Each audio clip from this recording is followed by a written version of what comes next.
Sir Jagan గారు బెంగళూరు వెళ్ళడం, అక్కడ డీకే శివకుమార్ గారిని కలవడం, అది కూడా ఆయన వైసీపీని కాంగ్రెస్ పార్టీలో విలీనం చేయడానికే అందుకు ఆయన కలిశారు అని చెప్పేసి ఒక వార్త కూడా వైరల్ కావడం చూస్తున్నాం సార్.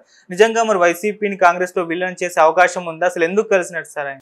ఇప్పుడు ఒక వార్త వైరల్ అవుతుంది. అదేంటంటే జగన్ బెంగళూరులో ఉన్నాడు, అక్కడ యలహంకలో ఆయన భవనం ఉంది. సో అక్కడ వెళ్ళాడు జగన్ అని చెప్తున్నారు. ఎందుకంటే ఇక్కడ ఆయన విశ్రాంతి కోసం అక్కడ వెళ్ళాడు. ఆ మధ్య కాలు కూడా ఆయనకి బెనికింది. మళ్ళీ ఎప్పటి నుంచో కాలు ప్రాబ్లం ఉంది. మళ్ళీ మొన్న జనమంతా విపరీతంగా మీద పడడం, తర్వాత రోజుల తరబడి నిలబడి అక్కడ 3 రోజుల పాటు వచ్చిన వాళ్ళతో అందరితో మాట్లాడాల్సి రావడం, ఇట్లాంటివంతా మళ్ళీ కాలు మీద ప్రెజర్ పెరిగింది. అందుకని దానికి కొద్దిగా ట్రీట్మెంట్ తీసుకొని విశ్రాంతి కావాలని ఇక్కడ ఉంటే జనం వస్తూ ఉంటారు కాబట్టి తను బెంగళూరు వెళ్ళాడు అనేది వైసీపీ వాళ్ళు చెప్తున్నారు.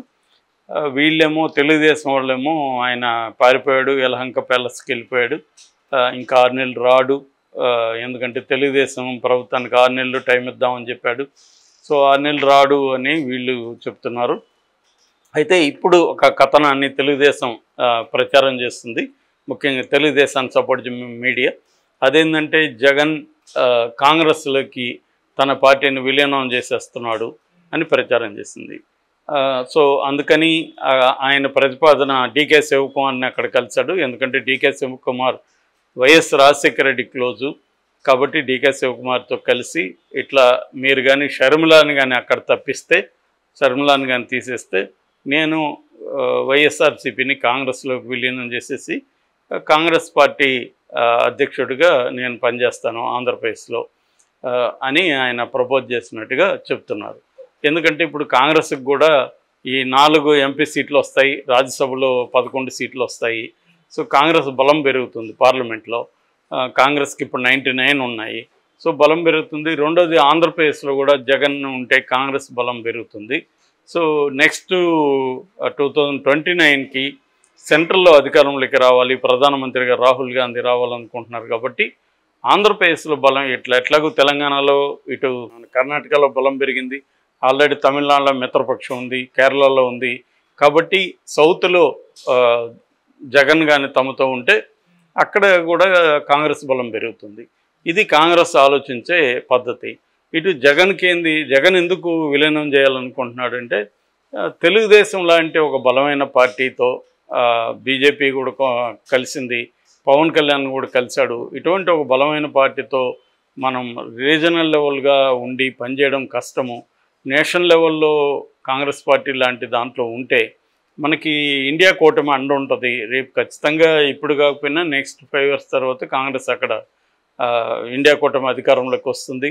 అప్పుడు మనకి ఇబ్బంది ఉండదు. నెక్స్ట్ 5 ఏళ్ల తర్వాత ఫైట్ చేయాలన్నా కూడా మనకి నేషనల్ పార్టీతో మనం ఉంటే బెటరు అనేది జగన్ ఆలోచిస్తున్నాడు అనేది వీళ్ళ వెర్షన్. ఇదంతా వినడానికి లాజికల్గా కరెక్ట్గానే ఉన్నాయి అన్నీ. ఇది కాకపోతే కాయిన్కి అటువైపు మనం చూస్తే ఇదే రకంగా బీఆర్ఎస్ బీజేపీలోకి విలీనం అని చాలాసార్లు ఇక్కడ ప్రచారం చేస్తున్నారు. దానికి కూడా లాజికల్గా ఇక్కడ కూడా కరెక్టే ఉన్నాయి. ఎందుకంటే ఇక్కడ కూడా బీజేపీతో ఫైట్ చేయాలి, కాంగ్రెస్తో ఏక సమయంలో రెండింటితో ఫైట్ చేయాలి. ఆల్రెడీ కవిత జైల్లో కూర్చుంది. ఆమె ఇప్పుడిప్పుడు జైలు నుంచి బయటకు వచ్చే పరిస్థితి కనబడలేదు. ఎందుకంటే కేజ్రీవాల్కి కింది కోర్టు బెయిల్ ఇచ్చినా హైకోర్టు క్యాన్సిల్ చేసింది. సో ఇటువంటి కండిషన్లో కేజ్రీవాల్కే బెయిల్ రానప్పుడు కవితకి ఎక్కడ వస్తుంది? అదే ఒకటి. రెండవది, అనేక కేసుల్ని ఇక్కడ తవ్వుతున్నారు. సో ఈ కేసులన్నీ రేపు చుట్టుముడితే మొత్తం కేసీఆర్తో సహా కేసీఆర్, హరీష్ రావు అందరూ జైలుకి వెళ్ళాలని పరిస్థితి. అందరూ జైలుకి వెళితే పార్టీని ఎవరు నడపాలి? దీన్ని అవాయిడ్ చేయాలంటే బీఆర్ఎస్కి కూడా ఏకైక మార్గం బీజేపీలోకి విలీనం చేసేస్తే అప్పుడు బీజేపీ కాంగ్రెస్ రెండే ఉంటాయి, తనకి ఇబ్బంది ఉండదు అనేది కేసీఆర్ ఆలోచిస్తున్నట్టుగా ఉంది. అది కూడా లాజికల్గా కరెక్ట్గానే ఉంది. కానీ ప్రాక్టికల్గా ఇవి పాజిబుల్ కాదు. ఎందుకంటే ఇప్పుడు కాంగ్రెస్ అక్కడ ఏముంది, ఆంధ్రప్రదేశ్లో 2% కూడా వాళ్ళకి ఓటు రాలేదు. జగన్కి 40% వచ్చింది. సో రేపు కాంగ్రెస్లోకి వెళ్తే ఆ 40% జగన్కి వస్తుందా? రాదు. ఎందుకు రాదు? అతను జగన్కి సొంతంగా ఏర్పడిన ఓటు బ్యాంక్ అది. రేపు కాంగ్రెస్ మీద తీవ్ర వ్యతిరేకత ఉంది వాళ్ళకి. ఇతను కాంగ్రెస్లోకి వెళ్ళిపోతే వచ్చేది ఏమి ఉండదు. రెండోది ఇప్పుడు బీజేపీ అధికారంలో ఉంది, కాంగ్రెస్ నెక్స్ట్ 5 ఏళ్ళ తర్వాత కథ వేరు. ఇప్పుడు కానీ జగన్ అటు వెళ్ళాడు అనుకో, బీజేపీ ఏం చేస్తుంది, జగన్ జైల్లో పెట్టిస్తుంది. సో జగన్ కెరీర్ జైలుకి వెళ్ళిపోతుంది.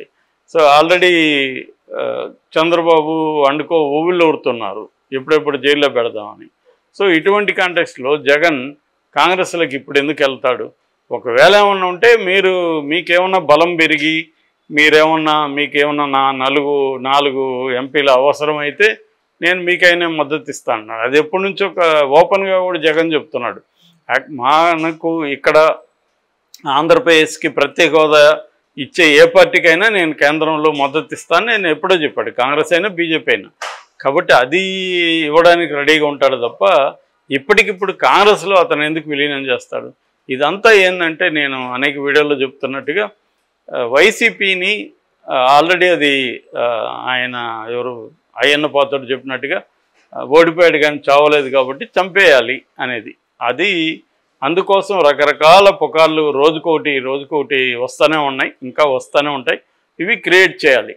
అంటే విలీనం అయిపోతుందంట, బలహీన పడిపోయింది అనేది క్రియేట్ చేయాలి. వైఎస్ఆర్సీపీ పార్టీని అనేక రకాలుగా ఇబ్బంది పెట్టే దాంట్లో భాగంగానే వీళ్ళు అనేక నెరేటివ్ల్ని, పిక్చర్స్ నెరేటివ్ల్ని జనంలో సర్క్యులేట్ చేస్తుంటారు.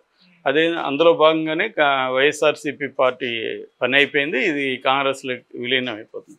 కాబట్టి జగన్ డీకేతో మాట్లాడచ్చు, బట్ మాట్లాడడం అనేది విలీనానికైతే అవుతుందని నేనైతే అనుకోవట్లేదు. దానికంటే కూడా జగన్ ఇంకొక వెర్షన్ వినిపెడుతుంది. అదేంటంటే విజయసాయిరెడ్డి బీజేపీలోకి వెళ్తున్నాడని, జగనే పంపిస్తున్నాడని. ఎందుకంటే బీజేపీలో ఉంటే అతను డీల్ చేసుకుంటాడు. గతంలో చంద్రబాబు అదే చేశాడు, తన మనుషుల్ని బీజేపీలో పెట్టడం వల్ల బీజేపీ పార్టీలో ఏం జరుగుతుంది, ఎవరెవరు ఎక్కడ ఉన్నారు, ఎట్లా మనకి అవసరం ఉంటే ఏం చేయాలి, ఇవన్నీ చంద్రబాబుకు ఉన్న తెలివితేటలు అవే. ఆ ప్రతిపక్షాల్లో కానీ వివిధ సంస్థల్లో కానీ తన మనుషుల్ని చొప్పించడం అనేది చంద్రబాబు ఎప్పటి నుంచో చేస్తున్నాడు. అది ఇప్పుడు జగన్ కూడా నేర్చుకోవాలి కదా, తప్పదు. సర్వైవల్ అండ్ ఫిట్టెస్ట్ అనేది కదా సూత్రం. నువ్వు బలవంతుడైతేనే బతుకుతావు, ఇక్కడ బలహీనుడైతే బతకవు. సో అందులో జగన్ దగ్గర డబ్బు ఉంటే సరిపోదు కదా, మిగతా వ్యవస్థల మీద పట్టు కూడా రావాలి కదా. సో అందులో భాగంగా జగన్ బీజేపీలోకి తన మనుషులను పంపించడం కావచ్చు, అట్లాంటివి చేసుకోవాలి తప్ప కాంగ్రెస్తో విలీనం అవ్వడం వల్ల జగన్ ఉనికి అనేది పోతుంది. రెండోది ఫ్రీడమ్ ఉండదు. నెక్స్ట్ జగన్ అక్కడ చేరినప్పటి నుంచి వాళ్ళు చెప్పిన మాట వినాలి. జగన్ ఏ నిర్ణయాలు సొంతంగా తీసుకోలేడు. దానికి అలవాటైన వ్యక్తి అట్లా చేయాలంటే ఎప్పుడో చేసి ఉండేవాడు, అప్పుడే సీఎం అయి ఉండేవాడు కాంగ్రెస్ తరపుని. కాబట్టి ఇవాళ జగన్ వెళ్ళి కాంగ్రెస్లో విలీనం చేస్తాడంటే నాకు తెలిసి ఎవరు కూడా నమ్మరు. తెలుగుదేశం వాళ్ళు నమ్మకపోయినా ప్రచారం చేద్దాంలే, ఎవడో గొర్రెలు ఉంటారు కదా నమ్ముతారులే అని వాళ్ళు ఎప్పటి నుంచి అదే చేస్తున్నారు, సక్సెస్ కూడా అయ్యారు. కాబట్టి ఇంకా రెట్టించిన ఉత్సాహంతో రోజుకి ఒక స్టోరీ వదులుతూనే ఉన్నారు ఇలాగా. దానివల్ల ఏం జరుగుతుందో తెలియదు. జగన్ మొత్తానికి ఇది కూడా అతనికి కూడా టెస్ట్ అయ్యింది. జగన్కైనా వాళ్ళ కేడర్కైనా నాయకులకైనా ఇది ఖచ్చితంగా పరీక్షా సమయం. దీని అన్నిటినీ తొక్కొని నిలబడి ఉండాలి. నేను ఇందాక వేరే వీడియోలు చెప్పినప్పుడు యుద్ధంలో ఓడిపోయిన వ్యక్తి నెక్స్ట్ అతనికి సమయం దొరికి వచ్చే వరకు బతికుండడం ముఖ్యం. తన రిసోర్సులను కాపాడుకుంటూ బతికుండడం ముఖ్యం. బతికుంటే సక్సెస్ అయినట్టే లెక్క. ఎందుకంటే మళ్ళీ నీకు సమయం వస్తుంది, అప్పుడు నువ్వు దెబ్బ కొడతావు. అంతవరకు నువ్వు తప్పించుకొని తిరగాలి. గెరిల్లా పోరాటం అటువంటిదే. కాకపోతే ఇక్కడ ఇది కూడా ఒక రకమైనదే. అయితే నీకు ఓడిపోయినప్పుడు, నీకు గెలిచినప్పుడు నువ్వు సపోర్ట్ సిస్టమ్ని బిల్డప్ చేసుకుని ఉంటే ఓడిపోయినప్పుడు అవి నీకు వెళ్ళిపోతాయి.